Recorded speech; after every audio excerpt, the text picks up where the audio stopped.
Critique masquée, j'écoute. Bonjour monsieur la critique masquée.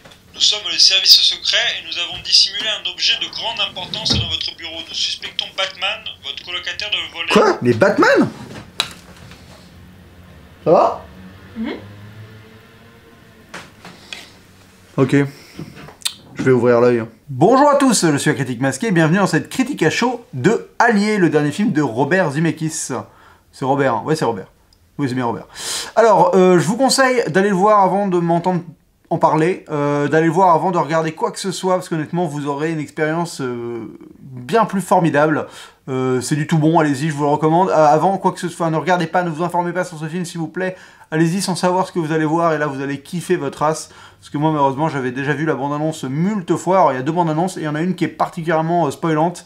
Et c'est dommage parce que oui, elle parle du film, mais si tu sais rien du film, je pense que tu prends vraiment un pied dantesque. Et là, j'ai pris un pied, mais il aurait pu être encore plus dantesque si je n'avais pas entendu parler du film avant.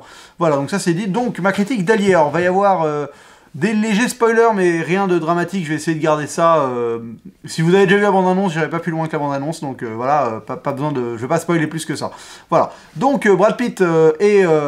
Marion Cotillard se rencontrent à Casablanca durant une mission pendant la Seconde Guerre mondiale, et ils tombent amoureux, ils vont à Londres, et il se passe des choses, et on accuse Marion Cotillard d'être une espionne allemande, et Brad Pitt va devoir savoir si c'est vrai ou pas. Donc ça c'est le pitch globalement résumé, ce qui est justement dit dans mon annonce. Donc je tiens à préciser que le film est vraiment formidable, c'est un très très beau film, un très grand film, un vrai film, c'est un vrai film classique, dans le bon sens du terme, qui utilise des ressorts nobles du cinéma. C'est un film qui est basé sur la tension. Voilà, toutes les scènes sont ancrées de tension, la tension monte au fur et à mesure du film, et chaque scène est plus tendue que la précédente, mais c'est pas une tension malsaine, c'est vraiment une tension, on va dire, positive, où t'es là, tu te poses des questions, t'es tendu, mais pas tendu stressé, quoi, juste tendu, t'es tendu dans l'admiration de la mise en scène qu'il arrive à te... enfin, je trouve ça hyper fort de réussir à... Ça veut rien dire ce que je viens de dire, mais c'est pas grave. Il arrive à faire des scènes de tension, mais qui sont pas stressantes pour autant pour le spectateur, qui sont juste... T'es en haleine, quoi. T'es en haleine, c'est haletant. Et ça, c'est vraiment magistral de la part de Zemeckis. Moi, c'est un réalisateur que j'adore. Alors, c'est marrant, il a un petit gimmick qui revient depuis deux films, avec le dernier, c'était The Walk. Il aime bien faire parler des non-francophones en français. Et la dernière fois, c'était... Joseph Gordon-Levitt, et là c'est Brad Pitt qui joue un rôle d'un espion canadien qui à un moment se fait passer pour un français, donc il est supposé parler français comme un français, et alors il se fout de sa gueule en mode genre oui bah ton accent fait pas très français. Non, ton accent ne fait pas français du tout. On sait que tu ne parles pas bien français, alors voilà. Donc ça c'était rigolo parce que c'est pas trop crédible, mais à la fois, encore une fois, l'effort est louable. Il y a des séquences entières en français, entièrement, où il n'y a pas le petit astuce de merde avec les personnages qui disent genre « si vous préférez, on peut parler en anglais, c'est plus simple. » Tu vois, non, là, il y a vraiment des scènes de groupe en français, et Brad Pitt, il joue le jeu, il parle français. Moi, je suis admiratif quand les acteurs américains font ça, ils le font de plus en plus, et franchement, je dis chapeau. Par contre... Quand les personnages parlent en français, on les entend vraiment pas très bien.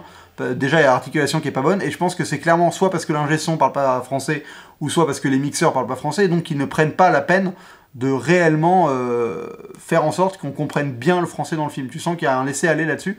Toutes les répliques anglaises, elles sont parfaitement audibles, et par contre, toutes les répliques en français, elles sont, même celles de Marion Cotillard par moment, sont moyennement compréhensibles, parce que le son est moins bon, donc tu sens qu'ils font pas l'effort de la même manière. Voilà, donc honnêtement, il y a des scènes d'action qui sont... Il n'y en a pas énormément, c'est pas un film d'action du tout, mais les scènes d'action sont vraiment magistrales, hyper bien foutues, hyper, encore une fois, je suis le roi du hyper, très très bien foutues. La caméra, elle bouge avec une fluidité, mais qui est exemplaire. Les plans sont simples, mais sont beaux. Il y a toute la première partie du film se passe à Casablanca, et c'est tellement classe, quoi. Tu ressens le trip à la Casablanca, voilà, il y a un hommage un peu, parce que première scène, il rentre dans un bar, t'as l'impression, tu te dis, putain, mais il va y avoir Humphrey Bogart qui va débarquer, quoi. C'est le bar d'Humphrey Bogart, c'est pas possible, tu vois, c'est son bar dans Casablanca. Il va être là, donc il y a cette espèce d'hommage qui est rendu. La reconstitution est vraiment belle, c'est une reconstitution qui est un peu sublimée, je pense, mais bah voilà, ça joue dans le film parce que le film est très glamour, donc la reconstitution historique l'est aussi. Il y a des scènes de rue, alors t'as l'impression qu'il y a des effets spéciaux un peu... Et des fois c'est un peu étrange, il y a un moment ils sont dans le désert à regarder un lever de soleil, et j'ai l'impression que c'était que du numérique, le lever de soleil, et je trouvais ça dommage, parce qu'un lever de soleil dans le désert ça doit être jouable, mais à la fois c'est peut-être, je suis tellement habitué au numérique que j'en vois là où il n'y en a pas, donc je sais pas trop. Il y a des petits moments où voilà, tu sens le numérique, mais Mais ça passe, c'est pas ça qui est important dans le film, donc c'est pas grave. J'ai adoré la partie londonienne avec le Blitz, le fameux Blitz, donc les attaques allemandes, les bombardements allemands. Je trouvais que c'était très très bien géré. C'était un des rares films qui arrivait à réellement me faire ressentir ce que c'était, comment ça a été la vie à cette période, parce que c'était, voilà, on était en guerre et d'un coup on se faisait attaquer, il se passait des choses, et enfin, cette espèce d'ultra-violence quotidienne, mais la vie continue, quoi. Enfin, le fameux Keep Calm and Carry On, là, de Churchill, bah voilà, là, je trouve que dans le film, il y a vraiment cet esprit-là qui est représenté, et tu sens, hein, d'ailleurs, qu'ils sont vraiment inspirés de cette phrase pour construire l'univers londonien, et honnêtement, ça m'a beaucoup plu. Je trouve les comédiens vraiment excellents. Marion Cotillard, elle en est troublante, d'être dans les deux langues, elle a tout ce côté, on sait pas réellement si c'est du lard ou du cochon, et franchement, ça passe vraiment bien. Il y a une scène d'accouchement dantesque, il y a le nœud, et ce que j'ai adoré, donc j'ai dit que les scènes étaient en tension, et ce que j'aime beaucoup, c'est que le film vraiment te manipule tout le long, en express, et j'ai trouvé que c'est là où je dis que c'est classique, c'est que c'est vraiment... voilà, j'ai vu plein de critiques dire que c'était un film Hitchcockien, et c'est vraiment ça dans le sens du terme, c'est qu'on te donne toutes les cartes en main pour te faire ressentir la suspense et la tension dans les séquences. Ça va vraiment être... Et moi j'aime bien quand c'est... Il essaye pas de te faire des pièges, le film, il essaye pas de te faire des retournements de situation où tu fais genre... un truc de... C'est pas l'intérêt c'est que t'as les cartes en main pour comprendre pourquoi la scène est stressante pour l'un ou pour l'autre, à chaque fois. Donc, pof, on va lui dire, bah, votre femme, c'est peut-être une espionne. Donc là, il va stresser, Après, la scène d'après, on va lui dire un autre truc. On va lui dire, ah, mais peut-être que, petit spoiler, voilà, on va lui dire, ah, peut-être que c'est un jeu. Donc d'un coup, pof, et encore, c'est dans l'annonce. Peut-être que c'est un jeu. Donc là, il se met à se dire autre chose. Il se dit, ah, peut-être qu'en fait, c'est pas ma femme qui me trompe, c'est peut-être les services secrets. Et à chaque fois, ça fait comme ça, un retournement, un rebondissement, et tu montes en tension. Et à chaque fois, ils arrivent à se renouveler. Alors, ça dure pas des plombes, hein, mais ça suffit à ce que le film vraiment gagne enfin, un effet crescendo, quoi, devienne de plus en plus haletant jusqu'au bout. Il y a une scène d'action dans un petit village français, là, et il y a un plan, mais qui est magnifique, quoi. Un plan où Brad Pitt fait une roulade, il prend une grenade, il la jette et tout. Ça, j'ai trop adoré ce plan, franchement, mais Zemeckis, je te kiffe. Il y a une scène de cul aussi qui est super bien filmée, et qui a une idée de mise en scène, mais tellement stylée.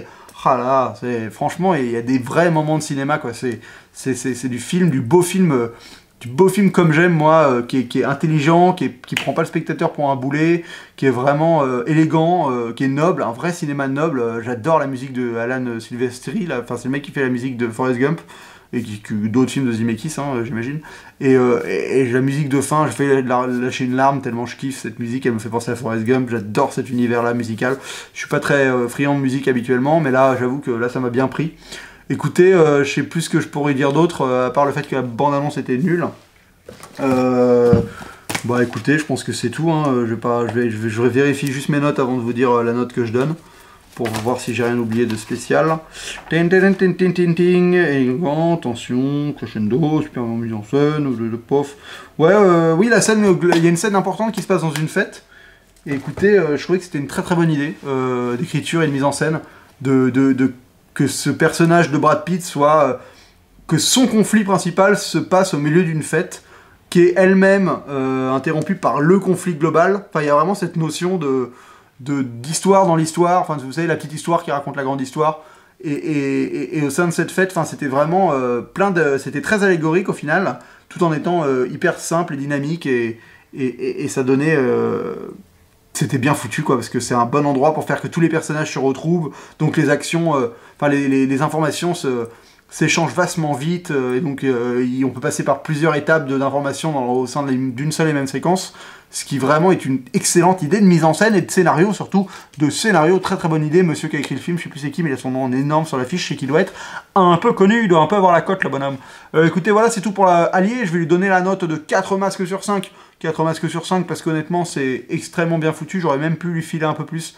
Allez, je lui file la note de 4 masques,5 sur 5.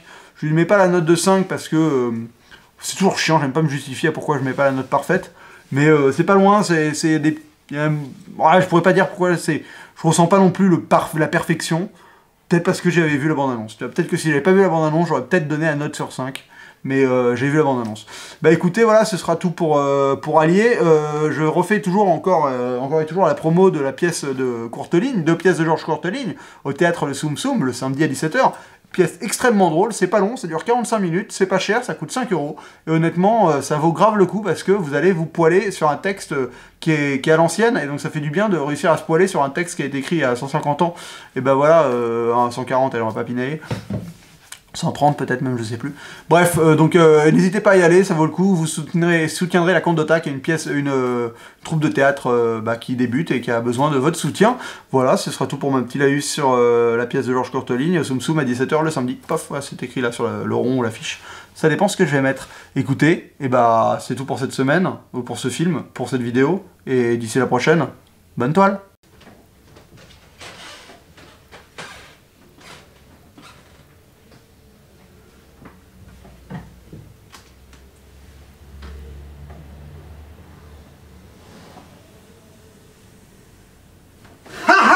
Pris en flagrant délit, Batman! Tu essayes de voler le truc que le service secret a mis dans mon bureau! Le service secret?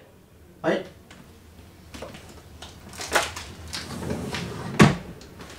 Des bonbons?